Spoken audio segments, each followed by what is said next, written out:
बिस्मिल्लाहिर्रहमानिर्रहीम। अस्सलाम वालेकुम नाज़रीन, तव्हां ॾिसी रहिया ज़ुल्फ़िकार अली सर तो यूट्यूब चैनल। मां पंहिंजे हिन यूट्यूब चैनल ते यानी सोशल मीडिया ते कोऑपरेटिव हाउसिंग सोसाइटीज़ या जेको कोऑपरेटिव डिपार्टमेंट आहे या कोऑपरेटिव जेको हाउसिंग सोसाइटीज़ आहिनि, गवर्नमेंट ज़मीन ख़रीद कंदी आहे, कोऑपरेटिव डिपार्टमेंट उन जी मालिक थींदी आहे, पोइ 40-50 मेंबर उन में शामिल थी करे उनखे परचेस कंदा आहिनि डिपार्टमेंट खां।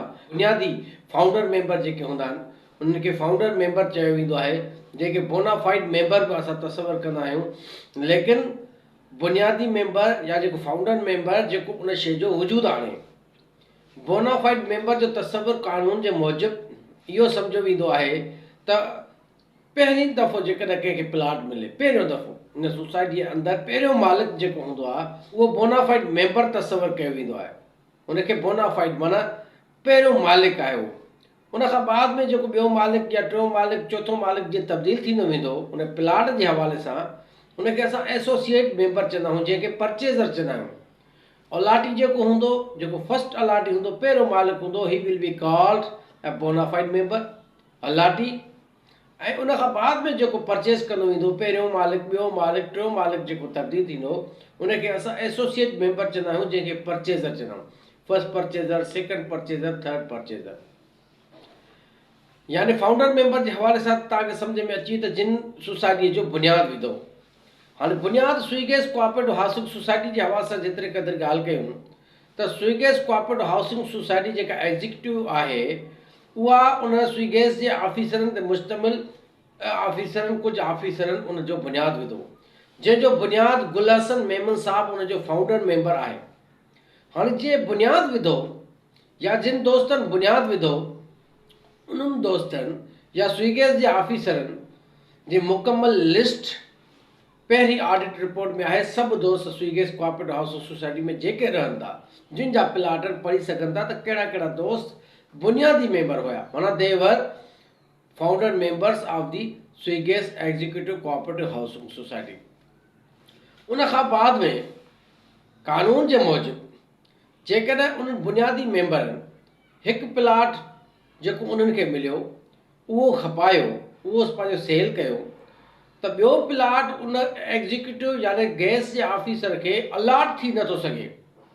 उन जे नाले ते ॿियो प्लाट अलॉट थी नथो सघे। ही ख़रीद करे सघे थो, लेकिन ही वरी उनखे अलॉटमेंट जे हवाले सां यानी उनखे फर्स्ट लीज़ जे हवाले सां पहिरियों मालिक तस्वर नथो करे सघिजे, न वरी हू पंहिंजो उन मां अलॉटमेंट जे हवाले सां कोई ॿियो प्लाट पंहिंजे नाले ते इशू कराए सघे थो। ही कंहिं ॿिए माण्हूअ खां ख़रीद करे सघे थो। हिते मां सभिनी दोस्तनि खे हिकिड़ी गुज़ारिश कंदो हलां त अमीन पटेल जेको हींअर जनरल सेक्रेटरी थी वेठो आहे तव्हांजो, तव्हांजे मथां क़ाबिज़ आहे।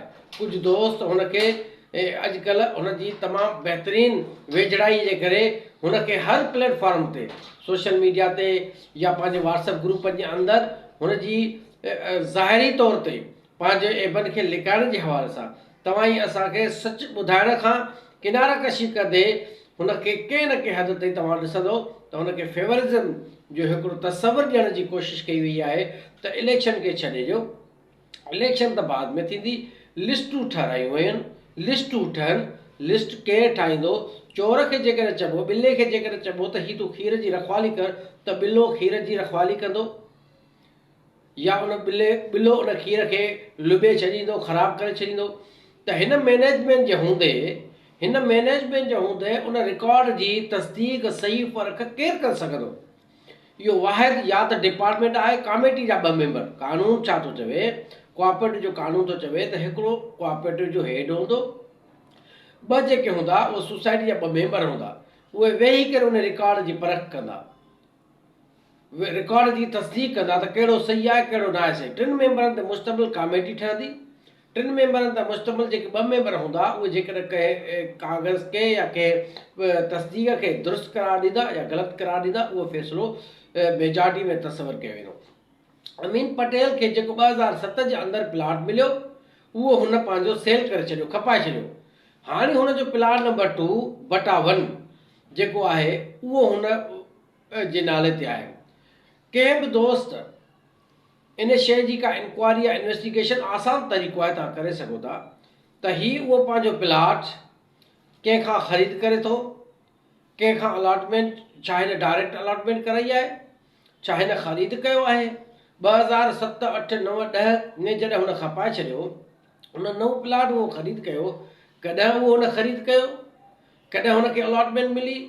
हिकु ख़ानदान जे 15 मेंबरनि खे पंहिंजे बैलास में कूड़ी अमेंडमेंट करे त हिकु घर जो भाती केतिरा बि प्लाट वठे सभिनी फैमिली मेंबरनि खे ॾेई सघे थो। कानून छा थो चवे? कानून खां मथां का शइ कान्हे का। कानून थो चवे त हिकु माण्हूअ खे हैदराबाद जे अंदरि जेकॾहिं कंहिं सोसाइटी, कंहिं बि सोसाइटी में हिकिड़ो प्लाट अलॉट थियल आहे त उनखे ॿी सोसाइटी में ॿिए हंधि किथे प्लाट अलॉट थी नथो सघे। हिकु सोसाइटीअ में हिकिड़े माण्हू खे, अमीन पटेल, उनजो पुटु, उनजी बाक़ियात, उनजो चाचो, उनजो मामो, 13 जी लांढ कई हुई आहे। खोड़ सारा दोस्त आहिनि हिते सोसाइटी जे अंदरि जेके हिकिड़े खे प्लाट, ॿिए खे प्लाट, टे खे प्लाट हिकिड़े माण्हूअ खे हिकिड़ो मिलंदो। इन हवाले सां बि मां कोऑपरेटिव डिपार्टमेंट खे लेटर लिखां थो। खोड़ सारा दोस्तनि सां, सोसाइटी जे मेंबरनि सां राब्तो थी चुको आहे। इंशाअल्लाह ताला इलेक्शन जे प्रोसेस जे हवाले सां 9 मेंबरनि जे थ्रू एप्लीकेशन दाख़िल कई वेंदी ऐं इन शइ जी बि गुज़ारिश कई वेंदी त हिकु मेंबर खे हिकिड़ो प्लाट। कानून खां मथां केरु बि कोन्हे को। कानून चवंदो उन तरीक़े जी फॉलोअप कई वेंदी। हिकु मेंबर खे हिकिड़ो प्लाट, अमीन पटेल खे हिकिड़ो प्लाट, ॿियो प्लाट ख़रीद करे सघिजे थो। अलॉटमेंट हिकिड़े प्लाट जी थी सघे थी। चइनि ख़ानदान जे मेंबरनि खे 4 प्लाट जी अलॉटमेंट। कानून में कंहिं बि तरीक़े जी का गुंजाइश कान्हे। जेकॾहिं को बैलास ठाहे वियो आहे त ग़लति ॻाल्हि आहे, कूड़ो बैलास आहे, कूड़ी उनजी वैल्यू आहे, उनखे कंहिं बि तरीक़े सां वजूद में नथो आणे सघिजे। उहे दोस्त जेके सम्झनि था त हुननि जा 4 प्लाट अलॉटमेंट जे हवाले सां मिलिया आहिनि, स्विगेस जे ऑफिसरनि जे थ्रू मिलिया आहिनि, स्विगेस में रही करे उन्हनि पंहिंजा फ़ाइदा वठण जी कोशिशि कया आहिनि। उन्हनि खे FIA में, उन्हनि खे एंटी करप्शन में, उन्हनि खे कोर्टनि जे हवाले सां, उन्हनि खे कंपनी जे हवाले सां, बैलास जे गैर क़ानूनी हुजण जे हवाले सां सभिनि शयुनि खे खणी करे प्लेटफॉर्म ते वञी करे सभई दोस्त जेकॾहिं तव्हां तावन कंदो, सभई दोस्त इन शइ खे सुहिणो बनाइण जी कोशिशि कंदो, सभई दोस्त जेकॾहिं उन शइ खे ख़तमु करण जे हवाले सां, इन गंद खे ख़तमु करण जे हवाले सां जेकॾहिं कोशिशि कंदो, इंशाअल्लाह ताला तव्हांजो भरपूर साथ ॾींदासीं। कानूनी मशवरे जे हवाले सां जेतिरो बि थी सघंदो तव्हांजी असां मदद कंदासीं। प्लेटफॉर्म जेको बि हूंदो, चाहे स्पेशल कोर्ट कोऑपरेटिव सोसाइटी जी ठही चुकी आहे उते हलंदो, एंटी करप्शन में, FIA में, सिविल सूट जे हवाले सां त डबल अलॉटमेंट आहे या हिक ई ख़ानदान जे 5 10 माण्हुनि खे प्लाटनि जी अलॉटमेंट थी आहे, उन्हनि खे गैर क़ानूनी ग़लति करार ॾियण जे हवाले सां, उन्हनि खे ख़तमु करण जे हवाले सां जेतिरे क़दुरु दोस्त राब्तो कंदा त इंशाअल्लाह ताला उन्हनि जी पोइवारी कई वेंदी। ऐं ख़ासि तौर ते नए माहौल खे क्रिएट करण जे लाइ, पैदा करण जे लाइ पूरी दुनिया जे अंदरि नओं माहौल, ख़ुशी, जेका नई ख़ुशी थींदी आहे उहा सिर्फ़ु ऐं सिर्फ़ु तॾहिं थी सघे थी जॾहिं इलेक्शन थींदी। पूरे मुल्क जे अंदरि बार हिन मुल्क न, पाकिस्तान न, पर पूरी दुनिया जे अंदरि जॾहिं बि मुल्क खे कंहिं तरीक़े दलदल मां निकिरण जी हिकिड़ी सोच थींदी आहे त उन मुल्क जे अंदरि इलेक्शन जो माहौल पैदा कयो वेंदो आहे। हिन करप्ट माफ़िया खां जान छॾाइण जे लाइ, हीउ करप्ट टोलो पंहिंजे पाण खे लिकाइण जे लाइ, या जेका उन्हनि जी बाक़ियात आहे उन्हनि सभिनी खे ख़तमु करण जे लाइ, उन्हनि सभिनी खे सम्झाइण जे लाइ हीउ बहितरीनु मौक़ो आहे त इलेक्शन जे तरफ़ वञिजे। त जीअं रहवासियुनि जे लाइ सिक्योरिटी जो निज़ाम, लाइट जो निज़ाम, गैस जो निज़ाम ऐं डबलिंग, जेका डबलिंग बार चई थी वञे, उहा डबलिंग जेका आहे सा उहा प्राइवेट माण्हुनि जे हवाले सां त आहे, पर जेका माफ़िया एग्जीक्यूटिव गैस कंपनी जे ऑफिसरनि पंहिंजे ख़ानदान जे नसलनि जे नाले ते करे छॾिया आहिनि।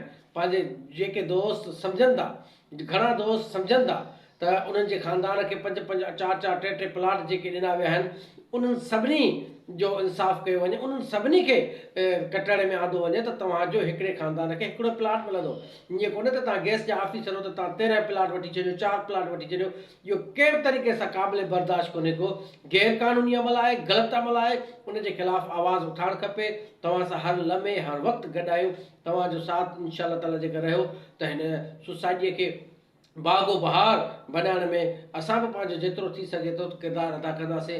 तव्हां सां कानूनी मदद कंदासीं, तव्हांखे हर प्लेटफॉर्म ते मदद कंदासीं ऐं हिन करप्ट माफ़िया खां जान छॾण जे लाइ तव्हां सां गॾिजी करे जेकॾहिं अॻिते ईंदासीं त इंशाअल्लाह ताला असांखे अञा रोशन मुस्तक़बिल पंहिंजो नज़र ईंदो। पंहिंजो ख़्यालु रखिजो। अल्लाह निगहबान।